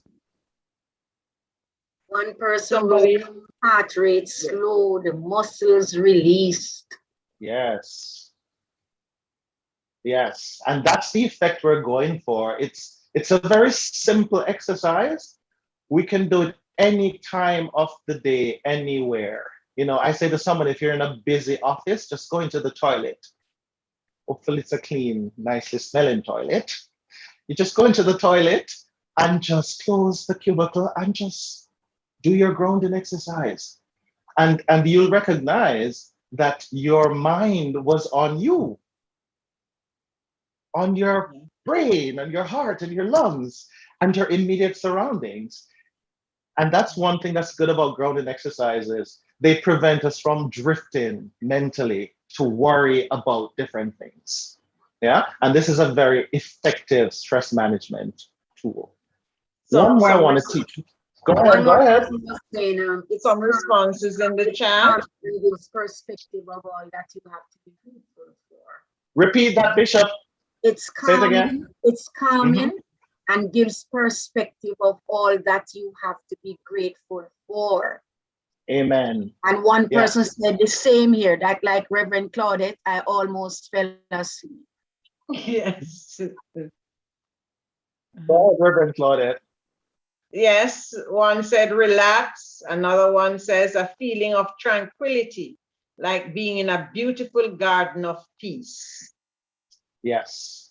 Now you have this tool that you can use, a very simple tool. Yeah. I want to teach you one more, which is called progressive muscular relaxation. This is a progressive muscular relaxation. We call it PMR. Yeah. And again, I'm going to talk you through it, and I need you to follow as much as is possible. Yeah. So you're going to sit up. So sit up in your chair. Yes. Now, what we're going to do, we're going to contract and relax groups of muscles. Because a lot of times when we're feeling stress, we feel that stress in our bodies, the tension. If you're like me, sometimes you realize that your shoulders are up and you go, oh, you didn't even realize when they went up because you're so tense watching a movie or thinking about something. And then because your body gets tense, and that causes fatigue as well. You know, the more tense we are, the less relaxed we are. We're not able to relax and recover. So we're going to relax. We're going to contract rather, and then relax groups of muscles. I'm going to talk you through it. I'm going to demonstrate it as much as I can, and then you're going to do it. Yeah. So the first group of muscles are facial muscles. Take off my glasses so you can see my eyes. So you're going to close your eyes tightly, and then you're going to clench your jawline like this, and you're going to do them together. Yeah. So I'm going to demonstrate first. Now, when I say relax, I don't want you to quickly relax like this. That has no effect. When I say relax, I want you to slowly relax it like this. Relax. Okay? Now you try it. Close your eyes very tightly, tightly shut. Then clench your jawline as tight as you can, but make sure you're breathing and hold it in that position. Now relax. Slowly relax.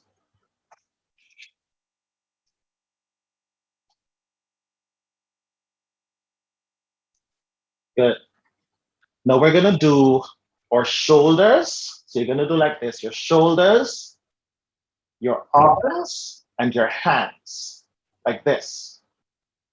And then when I say relax, you're gonna slowly relax it. Okay, now let's go. Shoulders, arms, hands, yeah, very tight, but breathe. Make sure you're breathing. Now relax slowly, shoulders down, arms, hands. Very good. Now we're gonna do our abdominal muscle and what's called our sphincter muscle. The sphincter muscle is that muscle that you hold when you don't want to urinate. Yeah, and when you hold that muscle, your anal muscles close. That's your sphincter muscle. Yeah, so we're going to contract the abdominal muscle. So pretend as if someone is going to punch you in your tummy. You go up. That's order to prepare for that punch. You're contracting your abdominal muscles and then your sphincter muscle. So your anal muscles will close. It feels weird, but it's okay. You're going to hold it. Yeah, and then relax. Slowly relax. Very good. Now the last group, you're going to put your legs back. So if you're sitting, it's going to be under the chair. Yeah, so bent at the knees, your ankles out, your toes curled under. Yeah, so knees bent, so your feet are under you, ankles out, toes curled under. Hold that position, and then slowly relax. Ankles in, toes uncurled, knees straight. Okay, now I'm going to talk you through it and we're going to do all of them together. Starting with your toes, we're going to go up. Okay? Shake it off. Ready?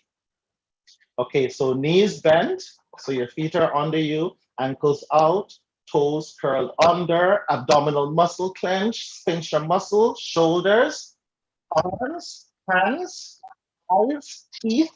Hold that position, but make sure you're breathing. Breathe, hold the position, breathe. Now relax. Eyes, teeth, shoulders, arms, hands, abs, toes, ankles. Relax. What did that feel like? I say, Reverend Claude, yawning, it's getting you into sleep. The thing about Felt it like an is, exercise routine. yes. The thing about it is, if you are anxious, it gets you to relax. If you're not anxious, it puts you into a state of wanting to sleep. Yeah. So this progressive muscular relaxation is a really good exercise if you're feeling anxious, you're feeling worked up before your meeting, you're feeling anxious about the meeting. Just take 5 minutes and do your PMR exercise. It can also help you to fall asleep at night. If you're not sleeping well, it can help you to fall asleep and to be more relaxed. So these are two simple exercises that I want to leave with you all today that you can take away from this meeting with you. Okay, we're almost done. So then you have deep breathing exercises, meditation, exercise. These are other types of stress management techniques that we can engage in. Now, how do we stay mentally healthy? Manage your stressors, as we talked about. Yeah. Lead a balanced life. So you need to make sure that you're exercising, you're active. Being sedentary leads to lethargy, which can impact upon our mental health as well. So we want to make sure that we're doing some type of exercise. If it is the power walk, you know, I used to find it funny when I was a child, my mom used to power walk around the house, as in the house, from one room to the other, and she would be jogging, and that was her exercise at night. She didn't want to go outside. You know, we can, as we say in Jamaica, Tanya and make fashion, we do things to help us to adapt and adjust. So a more balanced existence helps, but make sure you're eating properly, and make sure you're exercising, make sure you're getting proper sleep as well. Find time to enjoy your hobbies. Find time to enjoy your hobbies. You know, find time to watch a movie if you like watching movies, or watch a documentary or go play a sport or meet up with friends or whatever it is. Be true to who you are, your dreams and desires, sleep well, exercise, meditate, proper diet, talk with someone you trust, friend, family member, your pastor, someone you hold in regard. And if it's necessary, seek therapy or counseling from a professional individual. We still have this stigma about mental health and therapy and counseling. We need to see it as one of the tools that we have. We have many tools, many life tools. Therapy or counseling is just another life tool to help us to deal with whatever we have to contend with in life. There we are. So I hope that this has helped you all. I tried to touch on depression because during this particular period, this moment in time with the pandemic, a lot of persons are experiencing mood disorders, and being able to identify that can help. Stress, if we can identify stress and when we're getting stressed, and we can also use some stress management techniques, it helps us to stay more healthy. Because in order for us to be healthy, we need to be managing our stress and managing our stress well. So thank you very much. If you have any questions, any comments, discussions, we're going to open up the floor at this time. Back to you, Dr. Campbell. Yes. Reverend Campbell. Thank you. Yes, thank you very much. I am going to ask persons to definitely use the raise hand feature at this time for you to ask questions, and then the technical team will give you a prompt. You answer the prompt and they'll be able to unmute you. So here we go. We have only a few minutes. Don't all speak at the same time. Raise your hand now.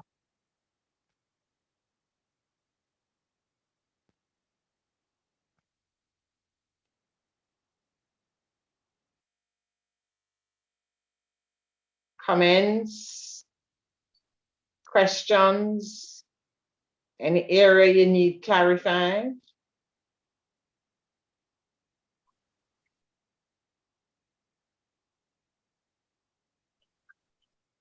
All right, while we're waiting, there are some comments on YouTube.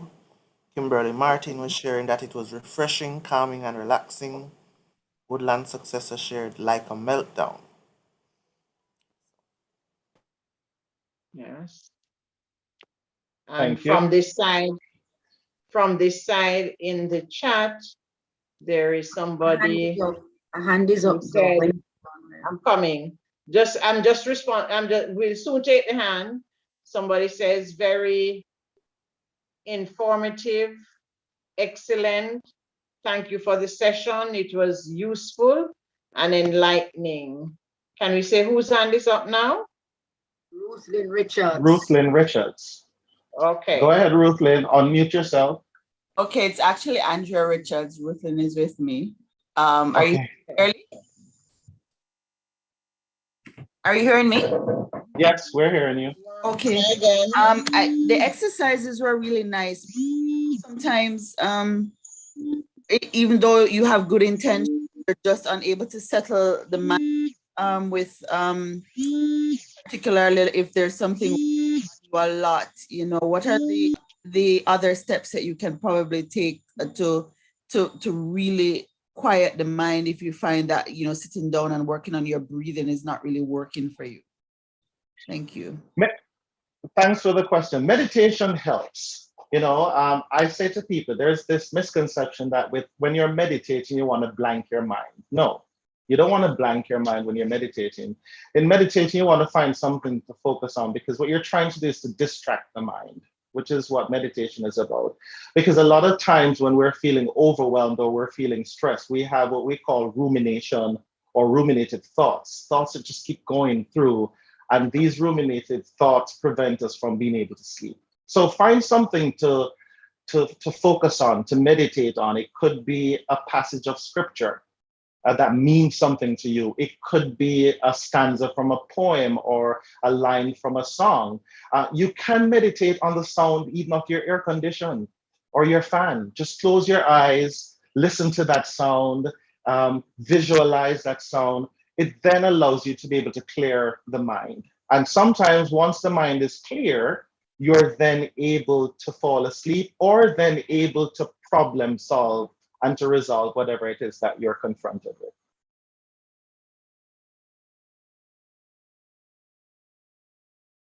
Someone here says, very well presented. Thank you. I'm a poor sleeper at nights. So Mela Rose, when you say you're a poor sleeper at nights, what is it that you have been experiencing? Is it that you're finding it difficult to fall into sleep?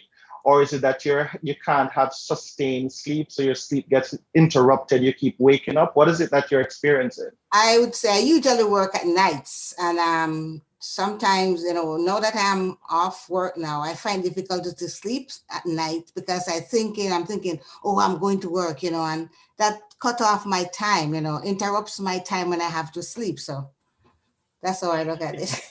Yeah, so and that's a common thing that happens to me, especially people who work at nights or work shift, because your body clock is confused. Yes, they don't know what to do. You don't know when to sleep. It's almost like you're traveling to a different time zone, which is what happens when persons experience jet lag. It's not quite the same, but it's a similar reality that your body is off. Now, what helps again is if you can quiet the mind. Many times people find it difficult to sleep because they're worried about not being able to sleep. And being worried about not being able to sleep keeps you up. Or sometimes they're worried about what's going to happen the next day because they don't get enough sleep, And so I usually say to individuals, it is best to say, you know what, if I can't wake up, if I can't sleep, okay, I will fall asleep eventually. If I can't wake up, the day is going to go on. If I can't get to work, I'm going to call in. They have to get someone to cover for me. I'm going to call in sick because it's a part of being sick. Mentally, you are not well to be in work because you have not slept well. Okay. Usually when you start thinking this way, it prevents you from having the fear response, because it's what we call fear of fear. Yeah. It's the fear of having the sleeplessness that then causes you not to be able to sleep.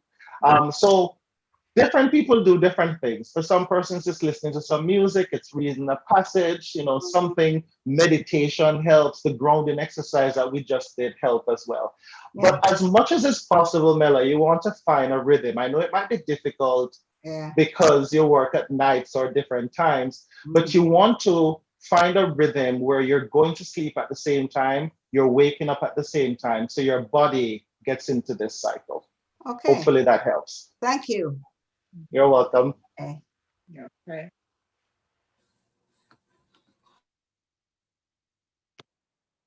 All right.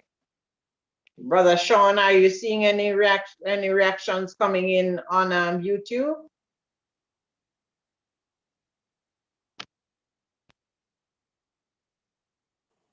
And So, I do not see... Georgia on YouTube is saying, didn't think about it this way. Depressed persons do not commit suicide. I guess she's still letting that one sink in. Yes, Georgia, most persons don't recognize it. We had an experience a few years ago, and I know my sister Marie Miller was on the call earlier. I don't know if she's still on it, but a mutual friend of ours had a son who unfortunately took his life. This was many, many years ago. And this is a person who was experiencing depression for a long time. And the day he killed himself, that very weekend, he had gotten a job. He went out shopping to get new clothes for the job. He was excited, talking about, what to expect, et cetera, et cetera. And then the morning he was found dead. He hung himself, and persons were just in shock. The reality is that a lot of times when persons are coming out of the depression, it's not the depression that causes them to take their lives. It's when they're coming out of the depression and they're now faced with the reality of life. The fear, the anxiety, the worry, the guilt in some cases. Some persons may have survivor's guilt or so forth. Then those primary emotions then lead to them attempting to, yes, and shame as well. I see Julie just type that. Shame. That's a lot of times persons feel shame, and just the shame and the inability to confront whatever it is will cause them to take their lives.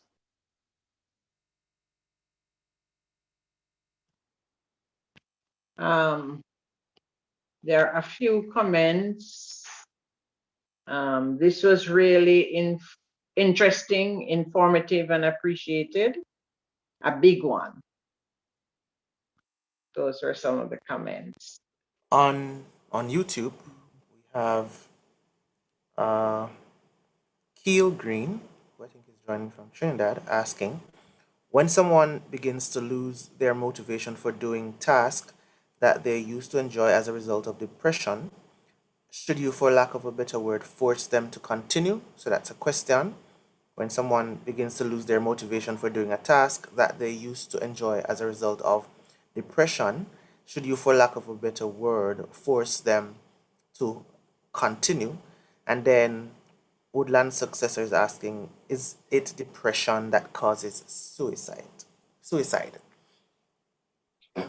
Okay, so let me take the first question first. So you should encourage them, not force.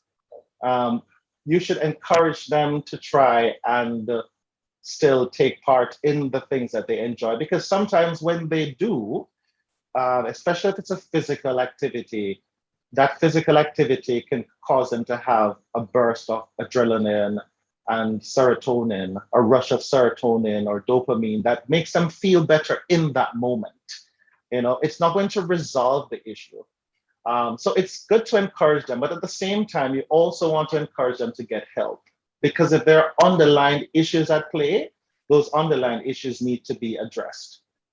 If the underlying issues are not addressed, then the person is still going to be feeling what they're feeling. Remember that depression is a symptom also, not just an illness. So it's an illness, but it's also a symptom, because depression oftentimes comes from other concerns that individuals have in their lives. If it's environmental, you know, if it's chemical, depression is still a symptom. It's symptomatic of the fact that there's a chemical imbalance at play. So you want to encourage them to continue to do, not necessarily force them, because forcing them can cause them to feel hopeless and like a loser because they can't do it. You want to encourage them, but at the same time, you also want to encourage them to get help. Now, I think that the second question was, is it depression that caused persons to become suicidal? I would say it's hopelessness that caused persons to become suicidal. And hopelessness is just one of the primary emotions that can trigger or lead to depression, because depression, as a secondary emotion, it has several primary emotions involved in it. So all secondary emotions have primary emotions. If someone is angry, they're also frustrated and annoyed and whatever. Oftentimes when persons are depressed, they're also feeling helpless and hopeless and frustrated. Yeah, it's the hopelessness that causes depression. So a very quick example, back in 2008, when there was this massive earthquake in Sichuan province in China, and you know, a few of us as mental health professionals went down to help, and government officials wanted to know what they could do to help the people. And we said, say that hand, Dr. Campbell, Reverend Campbell, coming to you shortly. And we said to them, give the people hope. If people have hope, you will not see an increase in suicidality. If people don't have hope, 3 months later, 4 months later after the event, you're going to have a lot of suicidal cases. And the government did a good job. What they did, they gave the people hope. They assured them that if they lost their homes, and it was a massive earthquake, 500 and odd persons died, millions of buildings were destroyed. They gave people hope that if their homes were destroyed, they would help them to rebuild it. That if they lost their jobs and income, the government would give them money until they get a job. All the kids that were orphaned, they would pay for their education all the way up to their first degree. This gave the people hope, and we didn't see that big suicidality or the suicide rate increase as a result. So it's not depression that causes suicidal ideation or suicidality. Rather, it is hopelessness that's a part of the depression that tends to lead to it. Go ahead, Reverend Campbell, and then Paul. Okay. In the chat, as a body of faith, this is something we should continue to lean into. My personal experience with younger persons, they don't feel church is a safe place because we don't want to face these difficult issues. That's an excellent statement. And I oftentimes challenge us as a church that we need to recognize that the church is a healing station. You know, we talk about healing spaces in mental health and in trauma and the importance of having healing stations for people, healing spaces. The church is supposed to be a healing space where persons can come and they can feel safe. And many times we fall short of that because persons feel judged.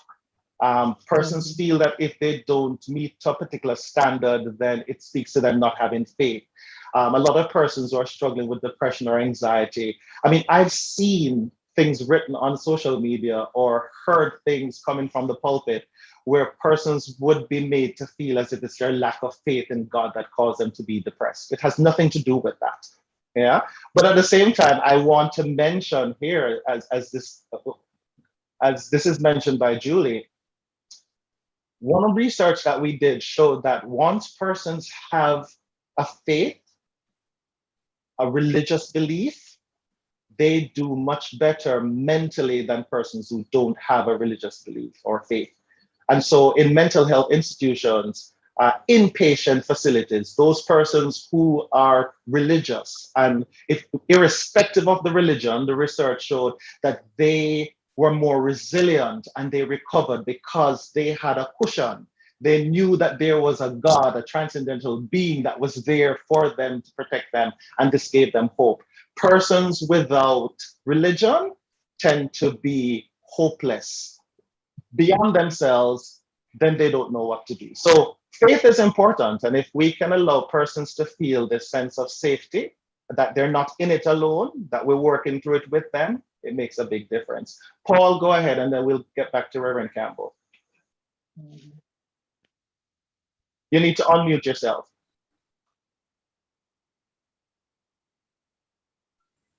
Okay. Yes. Thank you.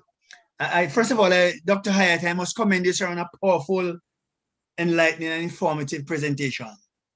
Thank you. I commend you on that. But I'd just like to underscore the point you mentioned about managing stress. And all of the points are excellent. But if we look at 3 of them, it will cover everything.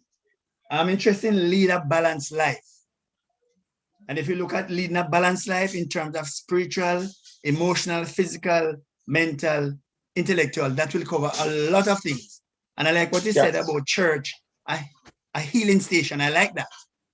And secondly, be true to yourself, your dreams and aspirations and so on. And lastly, a proper diet. If you look at those 3 things, it covers almost everything. But the problem we're having with a proper diet, things are so expensive. So many of us, even professionals, can't eat properly because when you think of the price of things. But I just encourage persons to try hard. The callaloo, the carrot, the cabbage, the turnip, and so on. And when you link all of that, it will help to manage stress. So I concur with you, sir. Thank you so much. Thank you too, and thank you for adding those. And you know, have your own little backyard gardens. You know, I know persons who they even live in apartments. They have flower pots that they plant their ground provision in. So we can again, turn we had a next fashion and find ways. It is expensive, but there are things that we can do to try and lead that healthy existence. Even plastic bottles and boxes. Plastic bottles, absolutely, absolutely. Go ahead, Reverend Campbell, and then yes, go ahead. Okay. Well, just the person who asked, Julie, who asked about who made a response about the church, she was encouraging the answer, and she says, yes, I use that, you know, in response. Yes. Okay. On YouTube, there's another question. How do you detect if one is likely to commit suicide? So that's a very good question. Um, it's genderized, you know. Uh, a lot of times, so statistics tell us that men commit more suicide, successfully commit suicide than women, but more women attempt suicide than men. Yeah. So women tend to do the pill swallowing and certain things that can be reversed. They can get help. Men tend to jump from buildings, shoot themselves, etc. Unfortunately, the more drastic thing. The reality is that sometimes we can tell if someone is suicidal. One, if they say it to us, because some persons will, and they have an active plan. If they're in immediate danger, meaning that they share that they want to kill themselves and they have an active plan, then we know. Some persons, if we see a change in behavior, so they probably start giving away their valuables, things that are important to them, things that are meaningful, they start giving those things away. It's sometimes a sign that maybe something is happening. The reality, though, is that many times we have no signs. Persons who want to kill themselves will just do that. They will just kill themselves and they will not give you the opportunity to try and intervene.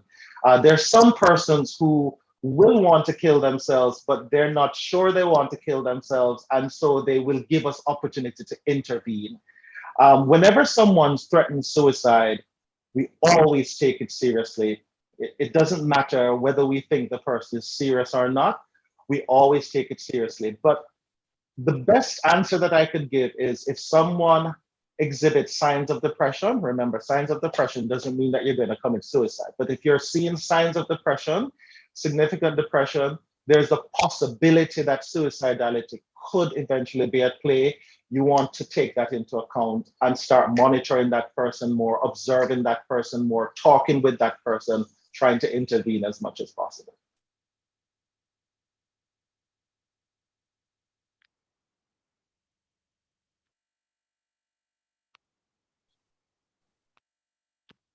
There's Go ahead, some Robert. there's something Yes. in the chat though from Andrea. In relation to persons committing suicide, we need to work harder at listening to persons when they are expressing their feelings and thoughts instead of just trying to solve their problems. Very good. Okay. Very good comment. Sometimes persons are not trying to get answers. They just want to share. They just want to feel that they're not alone. And sometimes just being a listening ear is enough for many persons. And for them to know that you can give people the gift of presence, CE. Yeah, the gift of presence. That they know that they're not alone, that you're present, you're there for them. Sometimes that makes a huge difference and eradicates the hopelessness or the helplessness that people feel.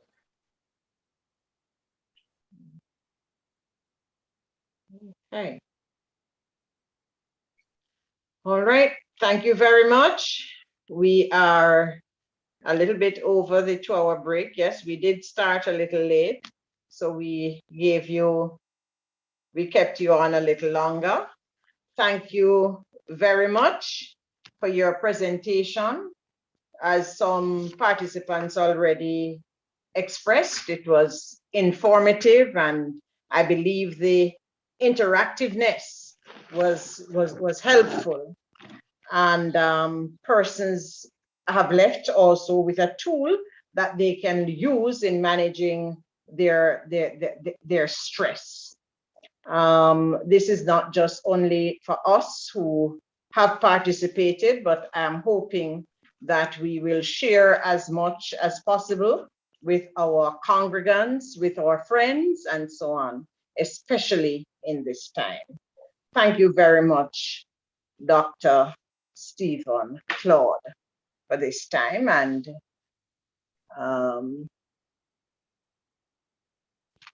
we hope that the conversation will continue. Bishop? You're welcome. Thank you for Yes. having me. Okay, yes. Bishop, are you going to do the final benediction? Yes, just before we go.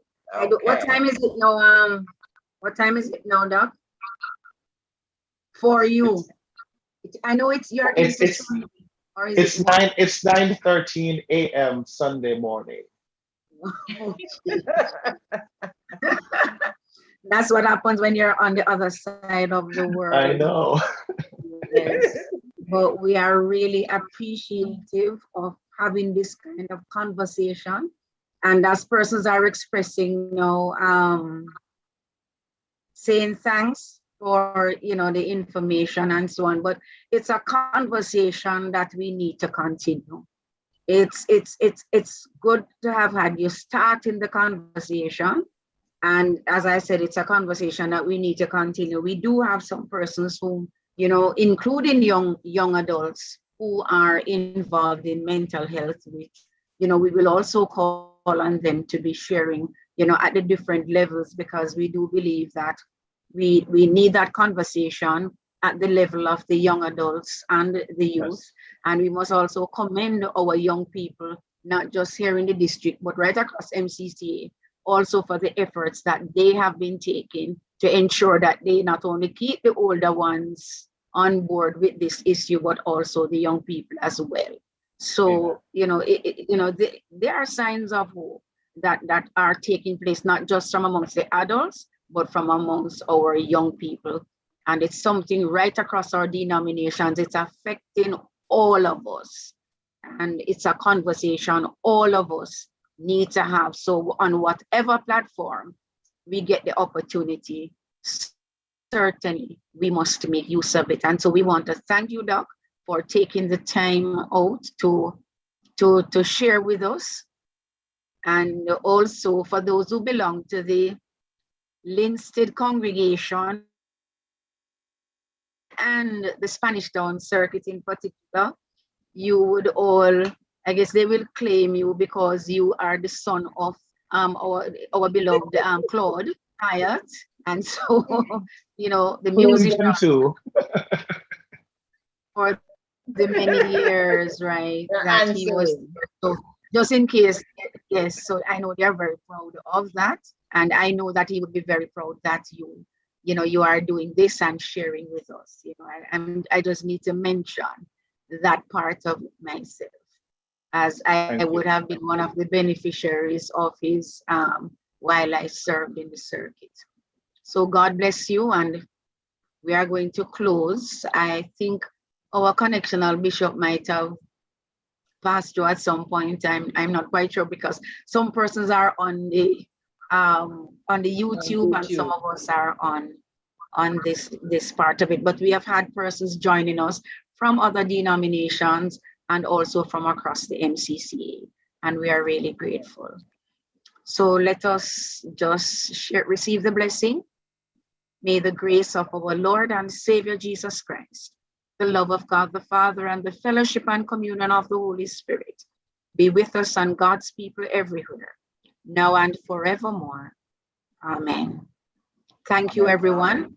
And please remember, as Andrea admonished us, let us listen a little more and try not to solve problems as it is to just be there with our, as Doc said, our presence, so that can help, and to just be there for the person.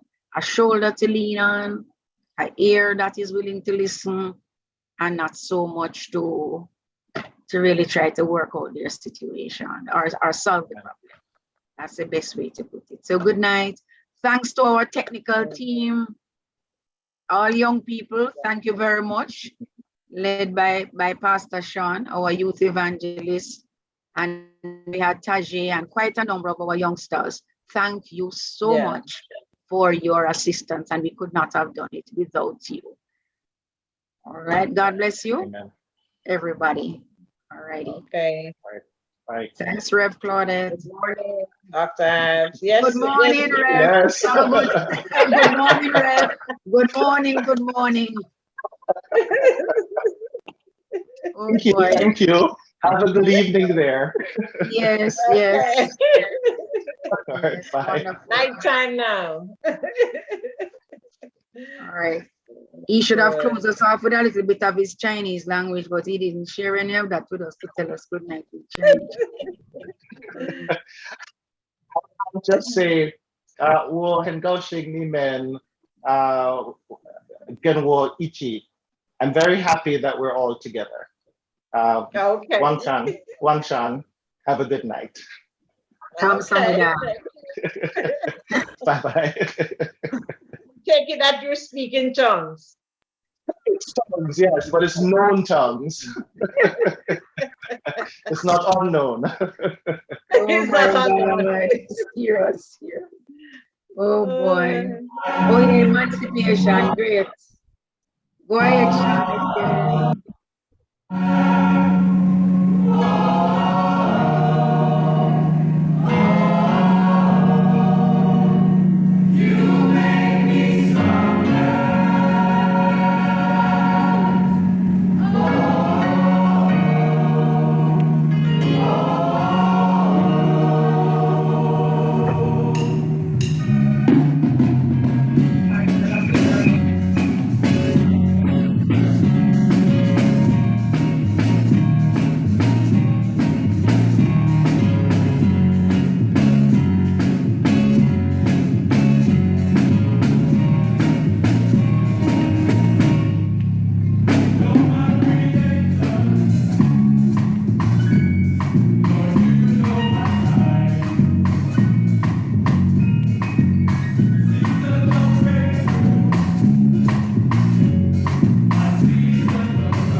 Yes, sir. I'm right here. What's up? I'm good. You're awake and alive at this time of night. So just you there, you're sleeping time.